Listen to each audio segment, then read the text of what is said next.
Hello, welcome once again. I'm Imran Garta and you're in the stream. Today, the China syndrome. Is its economic boom going bust?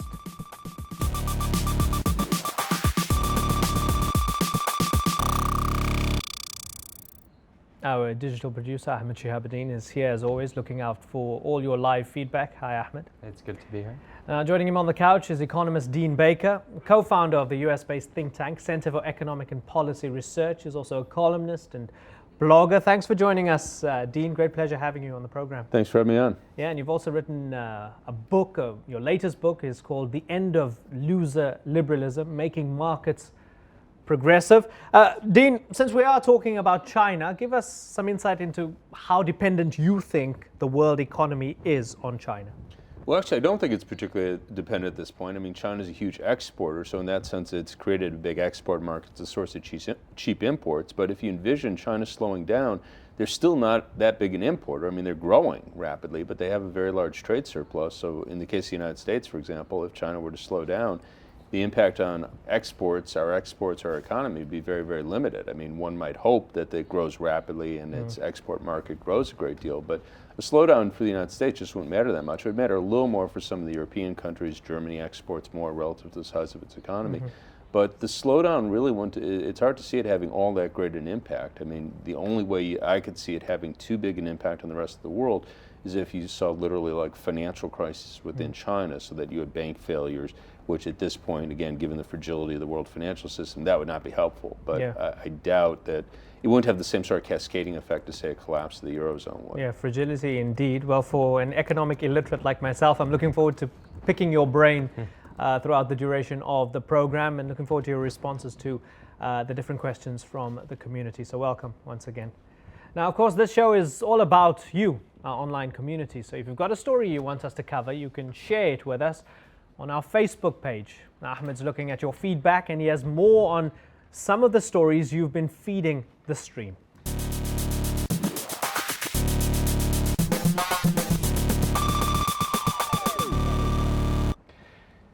So shame on Reuters. That's the hashtag that many Yemeni netizens are using on Twitter to draw attention to what they see as a conflict of interest in Reuters. The same man employed as the agency's correspondent in Yemen is also President Ali Abdullah Saleh's personal translator and secretary. Now, Mohammed Sudam is seen right here in this photo, in the background of the photo, showing President Saleh greeting former U.S. Secretary of State Condoleezza Rice. Sudam has worked with Saleh since 2009 and is said to have worked for Reuters for even longer. Now, inside Yemen, Sudam's dual roles have long been known, but only recently has pressure mounted, specifically online, on Reuters to comment on what many are calling a conflict of interest. Now, on November 12th, Yemeni blogger Marwan al-Muraisi first wrote this on Twitter. He said, "Dear Reuters, don't you know that your reporter in Yemen is the personal translator of Saleh?" Now, since then, a Shame on Reuters Facebook page was set up to document what many are calling Reuters' inaccurate reporting on Yemen.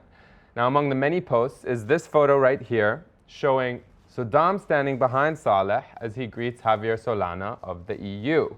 And also last month, Sudam was briefly kidnapped by forces of the defected general Ali Mohsen al-Ahmar and later released in an exchange of prisoners. Now, Ali Mohsen later said that he didn't know that Sudam was a journalist at the time, only that he was President Saleh's interpreter. But Dori Ariani, who is a Yemeni blogger and actually suggested this story to us, gives her take as to why Sudam was arrested in the first place. She says the Reuters reporter was arrested by Ali Mohsen because he wanted to know what Saleh was telling the West, since Sudam is his personal translator. Now, we always welcome your contributions and stories like this, so if you have ideas, send them to us on Twitter using the hashtag AJStream. But for now, here's a look at stories that we are following.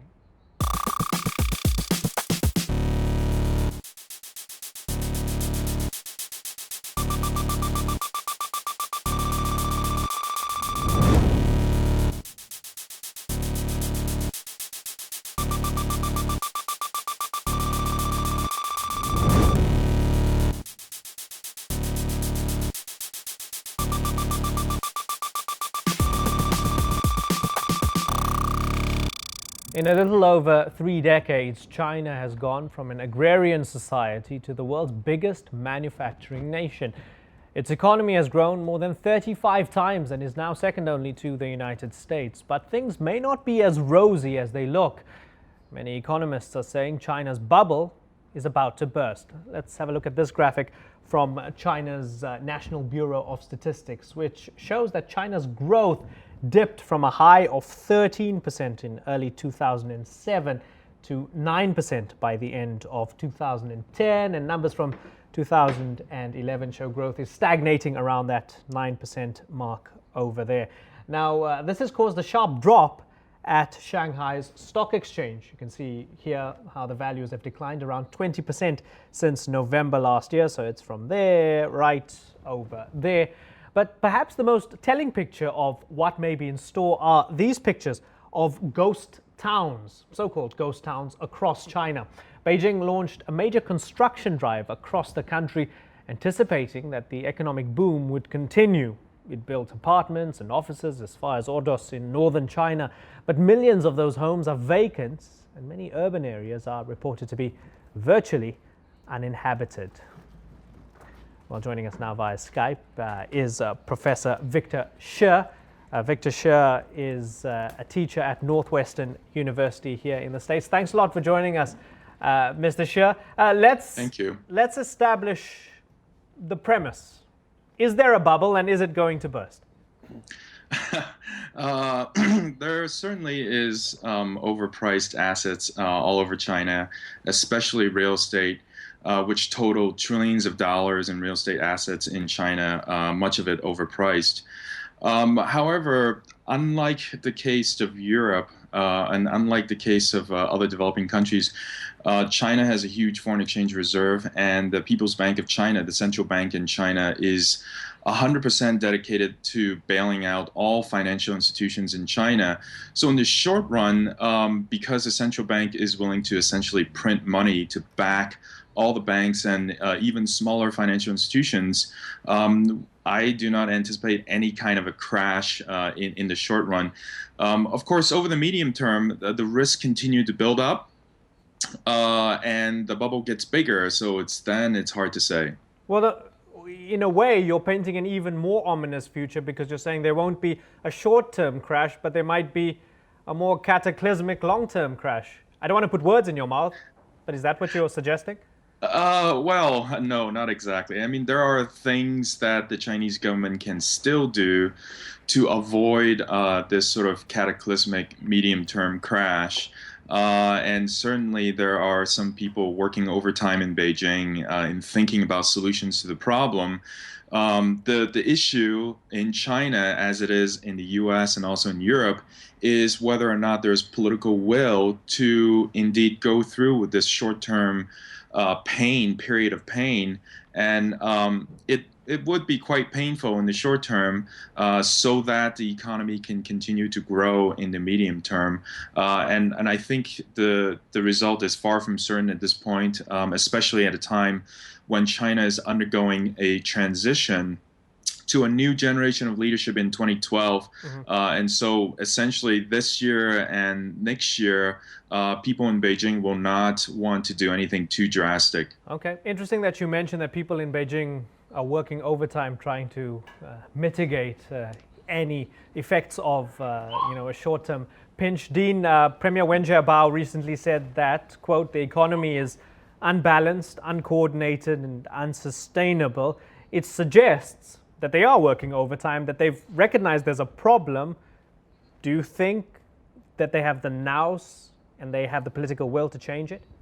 Well, my guess is they do. I mean, again, they don't seem to be. You're showing the numbers earlier. They have 9% growth. That's there are very few countries in the world that yeah, other countries would die for that, right? Yeah, so I don't think there's that imminent a problem. You know, you may well see some air come out of the bubble. You referred earlier to the fall in the stock market. Again, that's hardly a crisis. So my guess is that they certainly have the political will to keep the economy going at a very healthy clip well into 2012, well past this political transition.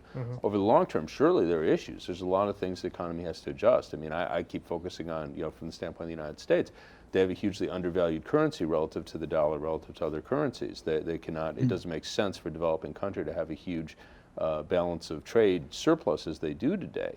And that clearly has to adjust. That's part of the story. There are lots of other stories, but in fact, that shouldn't be a painful adjustment, because that's basically a story where you raise the value of your currency, you suddenly get all these imports much more cheaply. That in effect raises wages for the broad segments of the population. So not to say people aren't displaced, there will be people who lose their jobs, no doubt about it. But the adjustments that they have looking ahead look to me to be manageable ones. They aren't imminent, they don't have to do them tomorrow, but they look to be very much manageable. Dean, on that note, we put out a hashlib to our community. We asked them to finish this sentence: if China's economy crashes. We have one response right here from It's So Jamie saying, if China's economy crashes, it means American Federal Reserve is then going to be empty. Now, before you answer that, we also have a question that came in about the effects on the U.S. economy from one of our community members. Let's take a listen. My name is Chong, and I'm from Shenzhen, China. I have heard that the Chinese economy slowing down is a deliberate move by the Chinese government. What does this slowdown mean for the U.S. economy? And will we see a deeper recession here? Well, the Chinese government has been trying to engineer a slowdown. I mean, they in fact have been raising their interest rates, raising their reserve requirements on banks to reduce lending. So that is clearly part of the story. I mean, so to some extent that absolutely is deliberate. In terms of its impact on the U.S., it somewhat reduces the rate of growth of our exports to China. But again, our exports to China still are not that large a share of our GDP that it will really matter all that much. I mean, maybe at most it would slow our GDP growth 1/10 of a percentage point, and probably not even that. Okay, let's go to Victor. Victor, the issue of currency, devaluation and the complaint from the United States. In political circles, there seems to be a division here. Some are saying this is not the right time to take on China and complain about and create complain about the currency devaluation and create some sort of currency war because the global economy is so reliant on China. This is not the right time for this sort of battle. What do you think of that?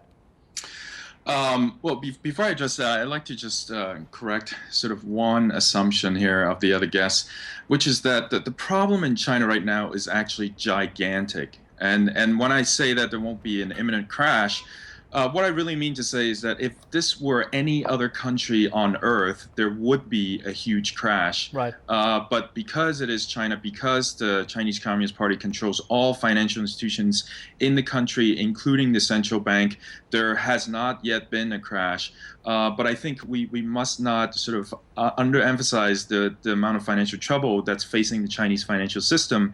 They have a governmental debt to GDP ratio of over 100%. And if you count contingent liabilities of the Chinese government, which includes debt of the state-owned enterprises, is well over 150% of GDP. And that's among the highest in the world. They continue, and the IMF report, which was just released, pointed this out, that China is among the most inefficient in the use of capital. They need to invest $4 for every dollar in GDP growth. And so there's a huge amount of waste. There's a huge asset bubble in China, which is really being held together by very aggressive action of the Central Bank of China. Okay. And so I just want to sort of make that clear. Fair enough. Now Yeah. in terms of the U.S. complaint regarding currency devaluation, as I said, election year, people are in two minds. Some are saying don't take China on. Others are saying this is the big issue. We need to sort it out right now, and the U.S. needs to make its complaint louder. I think in this case, the politicians in the U.S. may be picking the wrong battle, because if we look at the numbers, if you look at trends in China's trade surplus, it is indeed declining very rapidly, because in real terms, the renminbi has revalued against the dollars quite a bit in the past few years, both through nominally revaluing the renminbi and also through much higher levels of inflation in China relative to the U.S., which adds to real revaluation of the renminbi. And so you do see actually China's trade surplus shrinking extremely rapidly as a share of GDP. It was 5% last year. This year is going to be perhaps less than 3%. And so the direction certainly is going the right way. Now, China is still engaging in very unfair trade practices in the form of massive financial and fiscal subsidies of some sectors, especially renewable energy like wind power, solar power. And I think to the extent the U.S. wants to protect its interests, it should really aggressively use the WTO, use its own trade enforcement mechanisms to go after Chinese protectionisms of these sectors. Professor Shih, thanks a lot. We have a lot of different tweets coming in. I want to try and put one of them in there. There's a lot of different ways to characterize the relationship between the U.S. and China. Sleepless in VA says China's growth is based upon America's ability or inability to buy their cheap goods, much like a drug dealer's dependency on addicts. I don't know if that's the best characterization, but that's one of them. And then we have, on that note, a video question from Andy Lim about the potential for cooperation. Let's take a listen. Hello, my name is Andy Lim. I would like to ask, what are the prospects of greater economic cooperation between the United States and China, especially in light of Obama's attendance at the APEC summit and future regional forums like the East Asia Summit? Thank you very much. Dean? Well, there clearly is cooperation. I mean, there's a great deal of cooperation. The question is, what form does it take? What, because there's cooperation and differences, and what our focus is. The question we were talking earlier about the currency. I continue to think that the currency is a major source of problems. I understand the Chinese currency has been rising, in part exactly as Victor said, because they have a higher inflation rate, which also, by the way, I should point out, alleviates the debt problem that he was talking about. But that aside, I mean, there continue to be major issues. And the United States, for example, focuses on the issue of a lack of protection of intellectual property in China. My own view is that should be the last of our concerns. If they want to make knockoffs of Microsoft and Disney and in many cases cheap drugs, that's good for the people in China. We shouldn't stop them. I would focus much instead on the currency. What about the military? Because we have a lot of questions about the military, specifically one from David Hong. Let me just play it for you. The military growth in China. Increases in military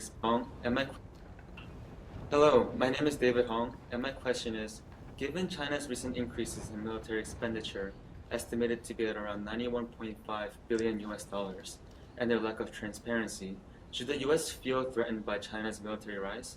Thank you. There were reports recently that in the Gobi Desert there were some odd structures and perhaps it was part of China's military planning. I mean, what do you make of this question?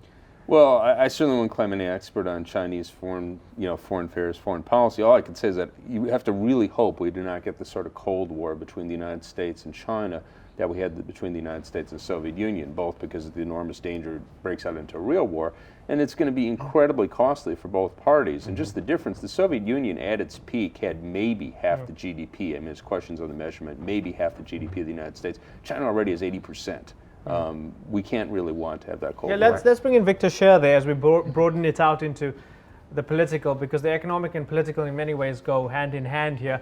Barack Obama in Australia just today saying, we're not threatened by China. However, the underlying assumption for him going to Australia is to increase a US military presence there because of China's military presence in the Asia Pacific and looking at the seas. Dean Baker talks about us, hopefully not having a situation of a Cold War of sorts. Do you see any signs that may be on the horizon? Of course, I certainly hope that there won't be a Cold War, but I certainly think that tendencies are developing, right? So, and part of it is it's not mainly U.S. action. A lot of it is that smaller countries, and most of them are smaller than China in terms of GDP and also certainly population, around China are probably pursuing the U.S., coming to the U.S. saying that, well, China is growing very fast, and so is its defense expenditure, and we would like closer cooperation with the United States. And so the U.S., being sort of traditional power in the Pacific, is naturally sort of following through some of its alliances obligations in the contemporary context. And also sort of massive Chinese spying, electronic spying of various countries, but especially targeting the U.S., I think that doesn't help. Yes. Yeah. Sorry to interrupt you, because as the economic and political dovetail, I think it's quite valid to bring in Africa at this point. I've got an interesting graphic here which shows selected Chinese infrastructure projects in Africa, and it's color-coded. Chinese presence throughout Africa, countries where China has mineral rights, China has oil rights, and other countries where China has both oil and mineral rights. The cynical view, for example, of Barack Obama sending 100 military trainers to Uganda to fight the Lord's Resistance Army is this has nothing to do with the Lord's Resistance Army. This is about China in that part of Africa. Looking at the Chinese presence in Africa, I wonder, and maybe Dean, you could speculate on this, I wonder if China's presence in Africa in building infrastructure, in having all these oil and mineral rights, could be some sort of insurance for them when their exports market overheats. Well, I think whether or not it overheats, I mean, they want to have secure access to raw materials, just as the United States does. So it's totally, reasonable to expect that they're going to try and have ties to Africa, Asia, Latin America. They want to have secure. So wouldn't that soften some of the blow of any pinch? Well, not necessarily. I mean, they're going to need those raw materials whether their economy crashes or not. I mean, these are kind of, to my mind, two sort of separate issues. One is, do you have a financial collapse that leads to a long-term slowdown or stagnation, whatever it might be? The second one is, do you have access to raw materials? If you don't have access to raw materials that you need for your industrial system, you're going to have problems whatever happens with the financial system. Interesting that you separated the two there, Ahmed. We have one question coming, actually a comment on Facebook from Leandro Oliva saying China suffers from a wide chasm of income inequality and they're struggling to promote consumption. Then he says, moreover, their one-child policy means that they've already hit the Lewis point. Its labor supply is now short, and says if you combine that with more competitive places to build cheap goods for export in the US and Europe, you start to see the long-term issue. How significant is the one-child policy and perhaps the shrinking labor force? Well, to my mind, it's all for the good. I mean, the fact is, if you hadn't had, again, there's issues with the one-child policy. I'm not going to endorse everything about it, but the fact that they had a slower population growth has meant that you're in a situation where you can have large increases, large improvements in the standard of living. If you'd envisioned China on its previous population path, you'd probably have somewhere in the order of 2 billion people there. And the environmental damage from that, to try to support that sort of population, anything resembling a decent lifestyle would have been all but impossible. So I mean, to my mind, there's slowdown population growth and their labor force, that seems to me all to the good. Okay, well, in the post-show on stream.aljazeera.com, I want to flesh this out a bit more, talk about the division between the coastal, urban and the rural interior and other issues within China and how that can affect China's economy and the world economy. So both of you stay with us for the post-show on stream.aljazeera.com. But just before we go, Ahmed, keep us updated on some of the other stories that we're following. Well, we've been following 3 other stories today, and one of which actually comes from China. A viral photo has been blocked on Chinese websites. This is it right here. It's a photo of a little girl carrying her baby brother in the classroom. And it's creating a stir online because many people are saying it reflects the long-standing problem of children being left behind in rural villages by their parents and having to fend for themselves. It's estimated there's 58 million left behind children in China. Now, the other stories from Egypt, this is the Facebook page that's calling for promoting the rights of homosexuals and asking for a march on January 1st in Tahrir Square to demand their rights. But of course, many people have been joining this page and using it to comment about how in Islam it is forbidden to be homosexual, and also they have other images that they're sharing as well. And the last story is from Armenia. Apparently, now chess is compulsory in schools in Armenia between the ages of 7 to 9. Like math, like science, students there have to study chess or play chess. So we're going to be following those stories. For you, if you want to follow these stories, you could follow them on our Reddit subpage, which you could see the address on the screen right there. You can also vote them up, and if you vote them enough, perhaps we'll cover them on the show. Yeah, fascinating. I wonder if you're allowed to play chess on an iPad or you have to actually use the virtual chess, perhaps. In reality. Thanks for that, Ahmed. Thank you for watching the main program. Dean, great pleasure. Victor Shih, thanks a lot. You're going to stay with us on the post show on stream.aljazeera.com. Tune in online if you can. On Thursday, we look at the US-Iran relationship through the lens of Voice of America's Farsi language show, Parazit. Stay with us, stream.aljazeera.com for the post show.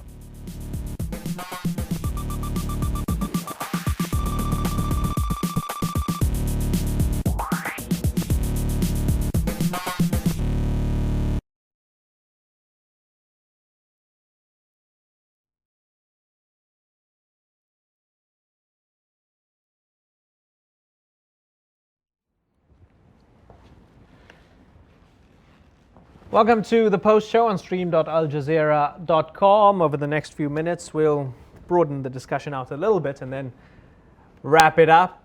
Victor Shih is still there via Skype, thankfully. I wonder the issues of internal divisions within China. A lot of anger recently regarding what many perceive as the tyranny of the privileged class.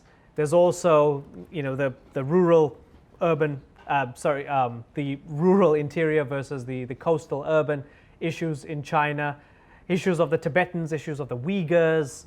I wonder to what extent you think these internal social issues are going to strongly affect China's economic growth and might lead to that big burst of the bubble.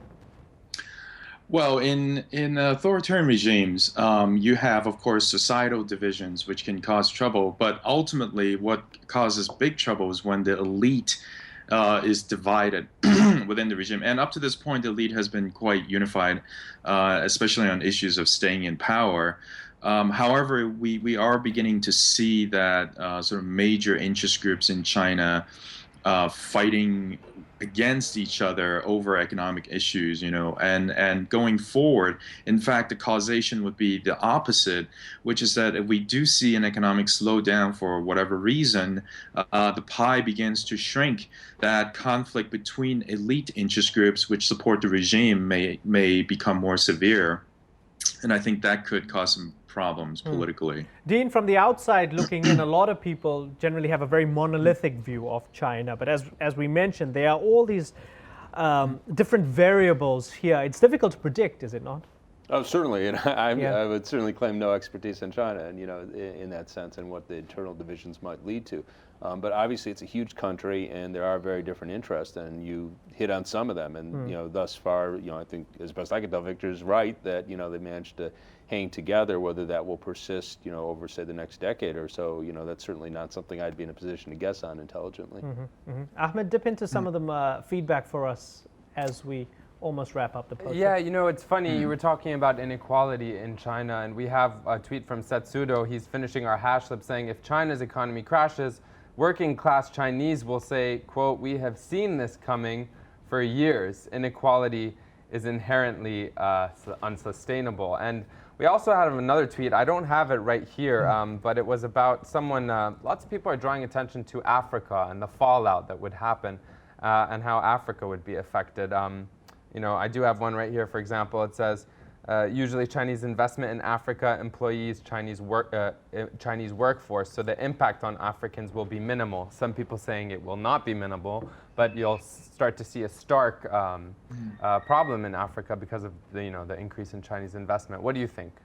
Well, you've actually had good growth in the last decade or so in Africa, sub-Saharan Africa, for really the first time in decades, and China's been a big factor in that. And if China's economy would really suffer a serious downturn, it's hard for me to see that not hurting Africa. Right. Well, on that note, sorry, I found the tweet that I was trying to show. Gael Masengi saying Africa is a new Chinatown. So, how in cities you have, Chinatown in San Francisco and other major cities, London. Apparently the entire continent of Africa, according to Gael Masengi from Africa. How about we end this on a slightly lighter note, Professor Shih? Here's a tweet from Ali Jendal, and piggybacking off Gael Masengi's tweet there. This tweet says, if China's economy crashes, where will I get my fake stuff from? Africa. Well, see, there you go. All roads lead to Africa. Yeah. Okay, Victor Shih, Dean Baker, thanks a lot for joining us for the pre-show, the main show, the post-show. We hope you enjoyed the format and look forward to speaking to you again in the not-too-distant future. Thanks for having me on. Thank you. Well, there you have it. That's it for China and its economy for today. As we mentioned, Ahmed, tomorrow, fascinating. We're going to have some humor on the show, particularly. I hope so. Because, we've got satirists on the show, but of course, there's satire that's dealing with a big political hot potato. It's Iran and the US. So we're looking forward to your feedback for that show. Until then, bye-bye.